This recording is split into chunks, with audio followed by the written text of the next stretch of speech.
where people are trying to justify spend, where the economy's not great, and where every penny is accounted for, measurement becomes a really, really big factor. So we actually have a strategy consultant who works with us and works with the client from the outset to determine, okay, what are the objectives of the event? What are you trying to get out of this event?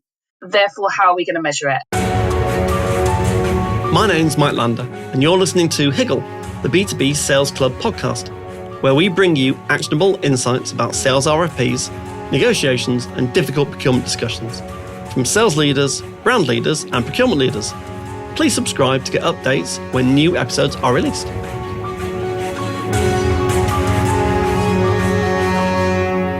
Jade, Lucy, thanks ever so much for joining me on Higgle, the B2B Sales Club podcast.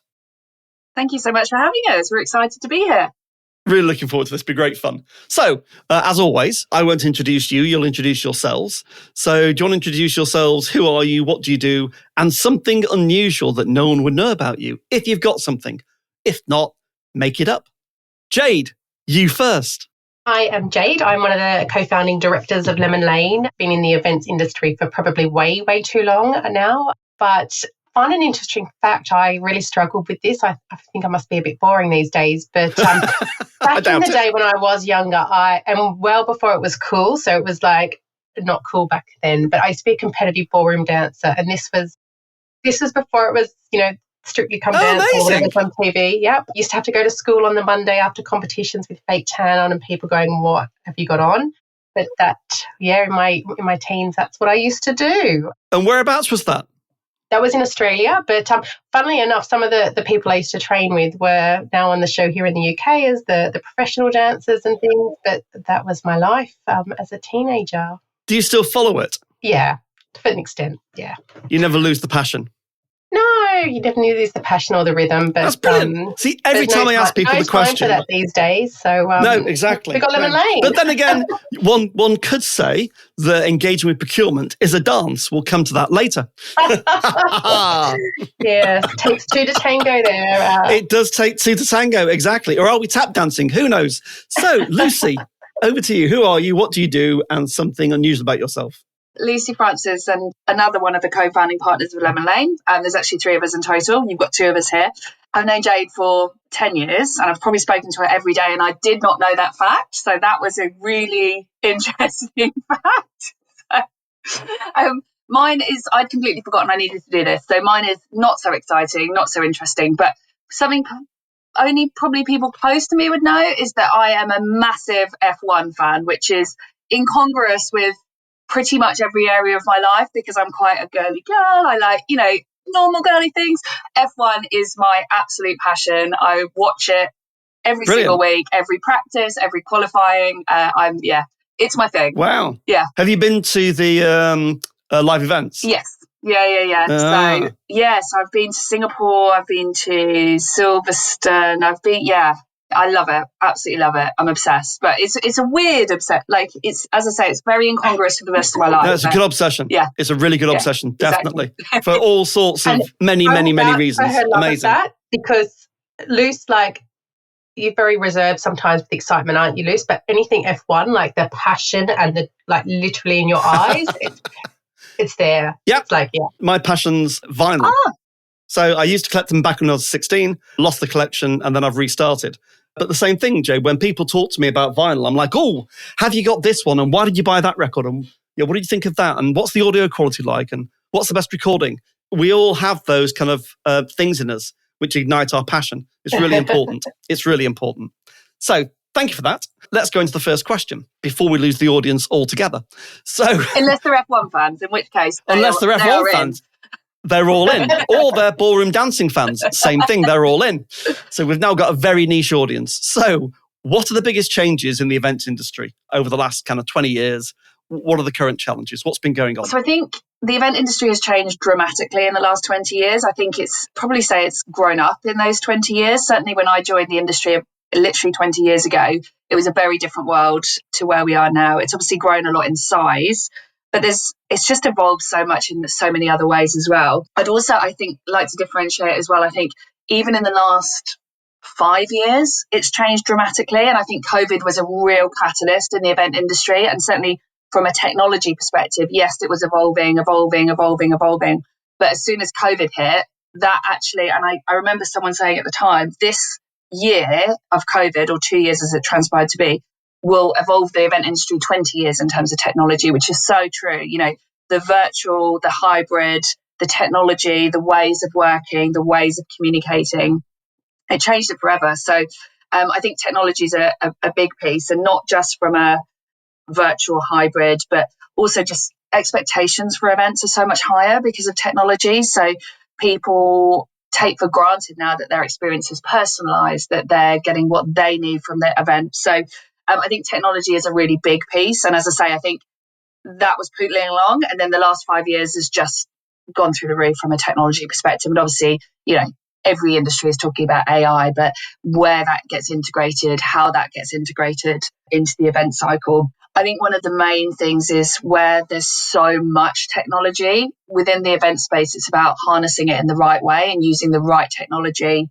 in the right way, because technology for technology's sake is just pointless. What we're trying to work on is how can we make technology work for us and make the experience more meaningful, as opposed to, oh my God, we've got these amazing technology pieces. It's about, okay, like how could technology benefit the message that we're trying to deliver in this event? So technology, big topic. An event, but when we say the event industry, we're talking here about B2B events. So a large corporate running an event either for their own employees or their partners or their customers, whatever it might be, but that kind of event. So Jade, what are your thoughts? Probably a topic close to your heart, Mike, is procurement and their strategic role. Oh, yes. You know, I think even going back 15 years ago, like the ways of doing business, and I know this, you know, in the events side was, you know, it was still sometimes over a round of golf, or it was a, you know, back of a fag pack in a bar and a couple of drinks, or who was taking me on the best fam trips and, you know, whining and diming. And I think, you know, that 15, 20 years ago, that was definitely still the done thing. I think in the last 10 to 15 years as well, you know, it became loosely tied to then business travel when procurement was getting involved. You know, it was seen as a bit of a bolt-on, an add-on. But, you know, events isn't as simple as a transactional piece of business like business travel is. So, you know, I think now it's seen as a bit more of a strategic investment. It's often recognised as its own standalone pillar within those buying frames. And, you know, I think that comes down to how much that events business is worth in the industry as well. There's a real a focus on, you know, cost, compliance, consistency. And I know not so much in our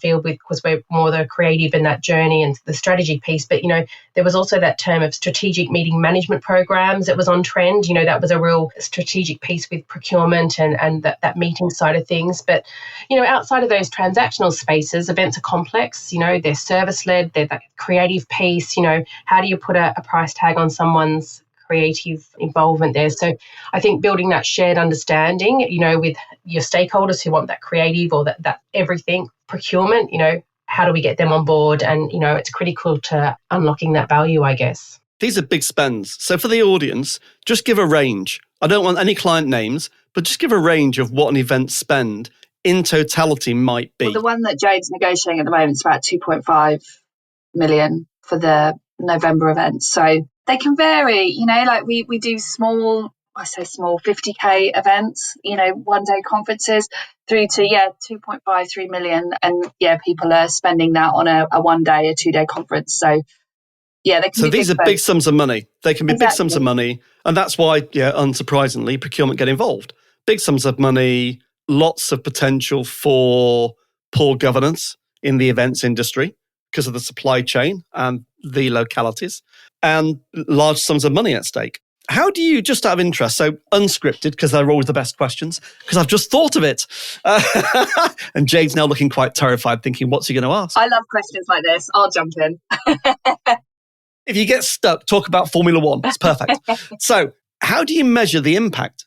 Because if I'm a procurement person and I'm like, I don't know the events industry that well, but I know it's 2.5 million. It's a lot of money. So I'm going to get asked by the CFO or the CEO, did we get value from the event? And I need an answer. How does your industry help buyers like me tell a story about impact and measurement to our board? And we haven't rehearsed this, but Lucy's going to jump in. I was going to say, it's funny you should mention it because we do actually have a webinar. We have a webinar on this very topic coming up. So there we go. There we go. So listeners, you should tune into the webinar, definitely. Event measurement is something that is, again, very topical at the moment, because you're completely right. Where people are trying to justify spend, where the economy is not great, and where every penny is accounted for, measurement becomes a really, really big factor. So we actually have a strategy consultant who works with us and works with the client from the outset to determine, okay, what are the objectives of the event? What are you trying to get out of this event? Therefore, how are we going to measure it? And measurement tools are wide, vast. Measurement tools such as attendees showing up, that's not really a measurement tool. It's about what are we wanting them to do? What are we wanting them to feel? How are we wanting them to engage? So we've got a range of measurement tools. So once we've established the objectives, we then work through, okay, these are the tools of how we're going to measure. What does success actually look like? We'll always be looking at that measurement piece from the pre, from the during, and from the post. It's no good just looking at, okay, oh, did you have a lovely time? Did you enjoy the coffee and tea? Was the food good? Yeah. Exactly. So it's about, okay, what are the objectives? How are we going to measure that at the beginning? So how people are feeling about the brand, about the event, about the objectives at the beginning.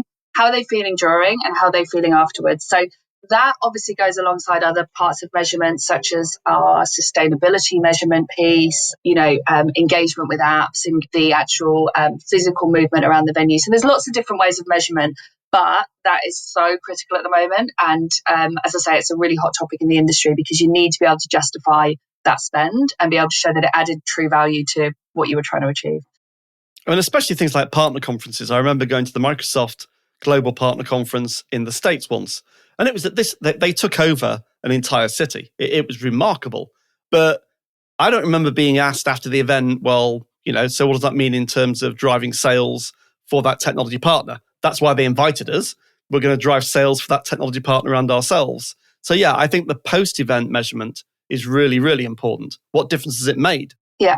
But also, I think the pre as well, how have we moved the needle? What were people thinking before? How have we moved the needle afterwards? So, yes, it's a really interesting topic. And as I say, we've got lots of thought leadership out there, lots of a webinar coming up on it as well. So, a topic close to my heart. Very good. Jade, what are your thoughts? I was going to say the same as Lucy. It is about that pre-measurement piece, because what are people feeling, or what do they know about? What message are you trying to convey? What do they already know about it? And what do they do at the end of that event? Do they still have the same feelings? Have they learned anything from it? Is it going to be, is the purpose of that event had that right outcome? Has it been the value? Has an event been the right forum for them to learn or to engage? That's the initial question too. What is that initial objective? And is an event even sometimes the right forum? I think it's really interesting as well, because if, you might get a client come to you and say, oh, we've merged all of these different regions, and this is a really great opportunity for all of us to get together and really kind of get to know each other and really network. But we've got no money, so we're going to do it virtually.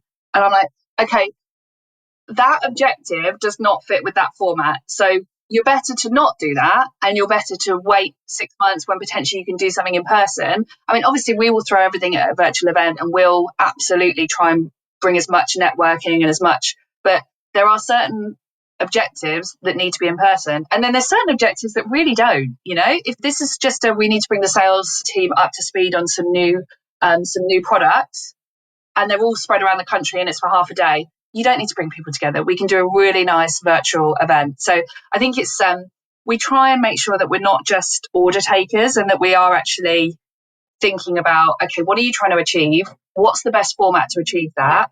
And then how are we going to measure the success afterwards? So really important.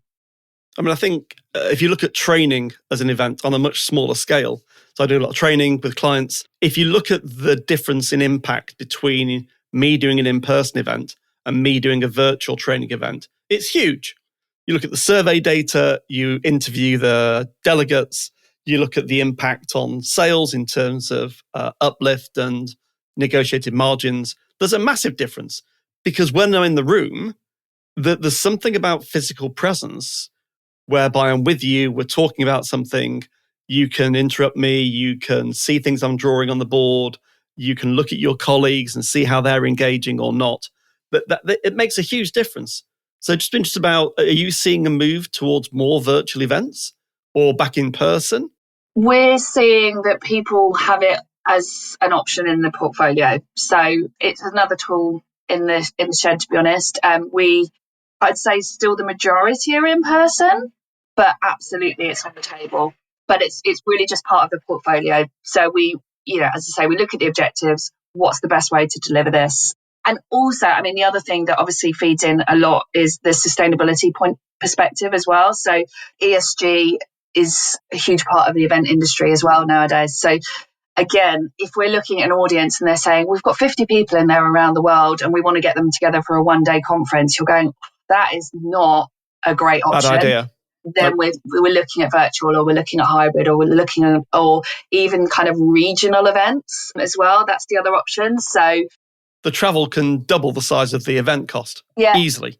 And also, I mean, business class flights, the carbon emissions from a business class flight, I should know the stat, but I think it's about 10 times more than it is from economy as well. And when you're talking about corporates, a lot of people are traveling business class. So all of that plays into the mix of what should the format of this event be and how do we measure success. So lots to consider.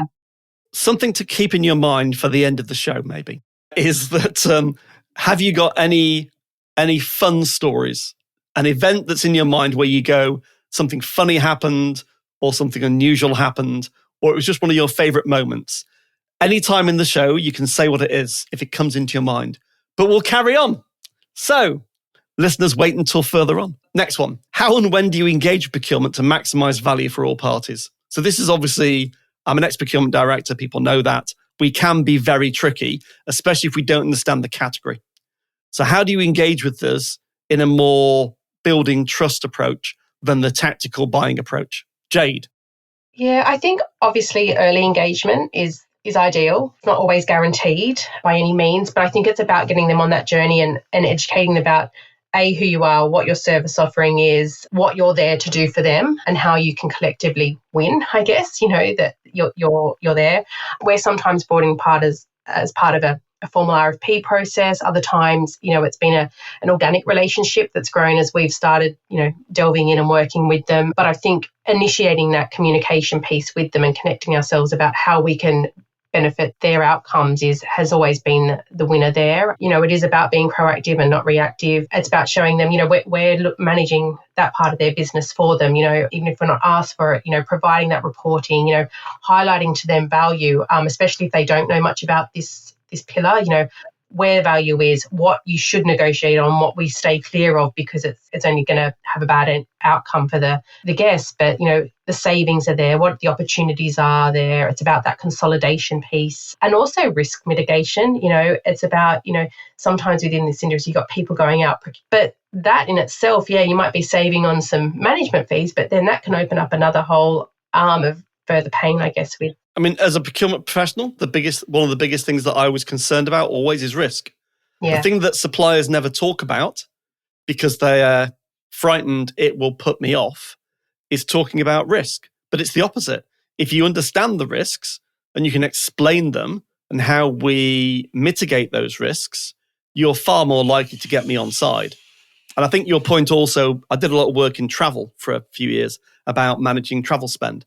It's really simple once you've been involved in it, but you realize that the fee that the agency charges or the travel provider charges, the TMC, their fee is insignificant in comparison to the spend on the actual travel or on the venue or on the facilities or on the merchandise. So me beating you up on your management fee is looking in the wrong place, I've always thought. You're really looking, in my view, if I was looking at a big event with you and it's $2.5 million spend, I'd be looking at the entire totality of that spend. Where are the big levers that we can pull on that drive more value? We may keep the spend the same, but drive more value for us as a business. Or we may try and reduce it because it's overspend. But I wouldn't spend all my time beating you up on what's your percentage of the fee based upon the size of the event or whatever your structure might be. I think that's all a bit pointless. Exactly. And I think with events too, it can really, that percentage of fee versus the total spend can be so skewed at times, because if you've got really large venue hire fees that, sometimes in the hundreds of thousands, that's really going to skew rates compared to a smaller event. So it's not that like for like there. And I think, again, with that procurement piece, when we set up Lemon Lane, we knew we had to be well equipped in this landscape. It's about those robust processes, about the reporting, about having all the infrastructure that are going to also tick a lot of that procurement boxes as well, to know that they're dealing with reputable people that know what they're doing, that have that infrastructure there, and we're not just in the back of someone's house, Exactly. Yeah, you're not working out of a shed with Fritz the dog. No. Another question that was always on my mind whenever we did big spends like this, I don't know what size your agency is, I don't particularly need to know, but what the story's about, the illustration's about is, if we're spending 2.5 million on the event, there's two ways of doing this. Either our company, we will pay away to all of the suppliers, and then we'll pay you your management fee. So that way we manage the working capital stretch. Because if I ask you to pay away for the hiring of Olympia, and that's 200,000, 300,000 pounds, and that comes out of your working capital, if you're a small agency and I pay on 90 or 120 days, that could kill you. Mm-hmm. So what we were starting to do in procurement was think, actually, look, you're not a bank. So maybe we should pay away direct to the venue providers and the catering companies, and then we pay you your fee and associated things. How does that work currently in the industry, in your experience? Lucy? Mike, I'm just thinking that we needed to work with you as a procurement person, because you sound lovely and fair and reasonable. Yeah, very reasonable. But no, the reality is I don't think there's a single client that we've got that operates like that. They're all paying us the money and then we're paying out on their behalf, which I get, because actually part of the service that we're providing is taking that pain away from them of all of the POs that they would have to raise and all of the. So we get it. We are very lucky that we have a lot of big clients, but a lot of them have very reasonable payment terms. So, we don't get lumbered with those 90, 120-day terms normally, which is great. So no, we very much take up the payment piece as part of our service offering, part of taking the pain away from the client. So yeah, but it's a nice idea. Yeah, the reason we did it was because back in the day when I was in the outsourcing industry, we had some agencies or an agency that went bust and they were deploying contractors. And of course, for the client had paid the agency went bust, agency hadn't paid the contractor's doing work for the end client. Contractor says, I've not been paid. Yeah. Client says, but I've paid the agency. And we were the facilitator in the background saying, yeah, that's why we look at supply chain risk really carefully. Of course. Yeah, that makes sense. So we then started looking at what we used to call margin only, where we'd pay some suppliers a margin only. Sorry, Jade. I think also that, again, going back to that when we set up Lemon Lane, we put in really clear payment structures in that also marry up with a lot of these suppliers. So we're not exposing ourselves by any means, so we know by about this point in the project or the planning, obviously in the ideal world, we need to have invoice for a certain amount, and regardless of whether that's a 30-day or I think 45 days, whatever, we try and build that in to eliminate that process. But I think going back to what Lucy said, a lot of our clients want that consolidated invoicing piece from their side. It also helps with that reporting and takes up things there. But that comes down to us to really manage and drive that payment model throughout the planning. Let's just talk about for a second your success factors for winning new work. So how are you finding new client work? How are you finding client acquisition? What do you do? Because I ask every agency that come on, no matter what area of agency services they provide, basically, how are you finding new clients? What are you finding? Out of the two of you, who does more of the new client acquisition? Or do you both do it? Or does your additional partner do it? How does it work in your agency? Look, getting in people's doors is the hardest challenge, especially in this industry, because a lot of people buy from people. I think, as I said, going back to 20 years, a lot of this relationship piece or getting business wasn't by procurement or necessarily RFPs. It was who you knew. But I think to this day, our biggest lead generator is word of mouth. It's referrals. We pride ourselves on operating as an extension of our clients. We know we're part of their team, essentially. It's not an us and them.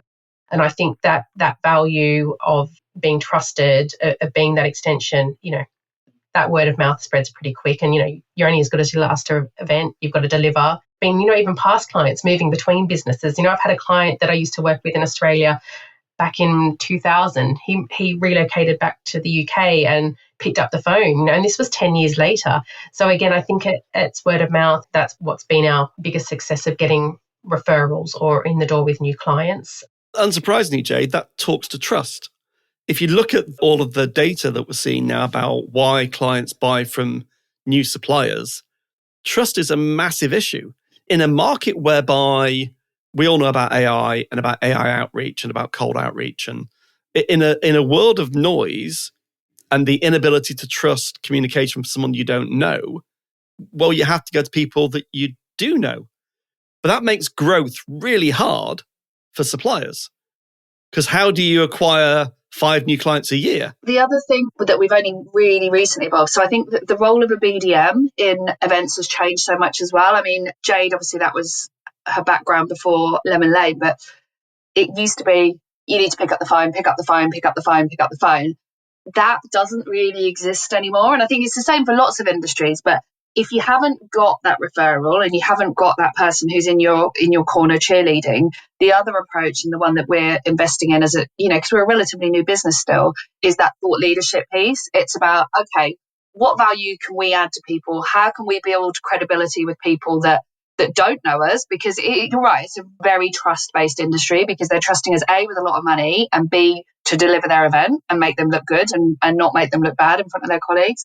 So I think that our approach to kind of marketing and sales has evolved as the industry's evolved. And, it's about, how can we be thought leaders? How can we be giving value to prospects? How can we be kind of communicating who we are without having ever delivered an event to them? And I think that that's critical, especially for us building a new business. We've been around 5 years, and yes, we've only got so many contacts. So it's about, okay, how are we showing up in the market? And how are we creating that value for people who don't yet know us, so that they give us that opportunity? Sorry, Jade, I didn't mean to jump in, but I just thought that was an important point on sales in the events industry, that it's so different now.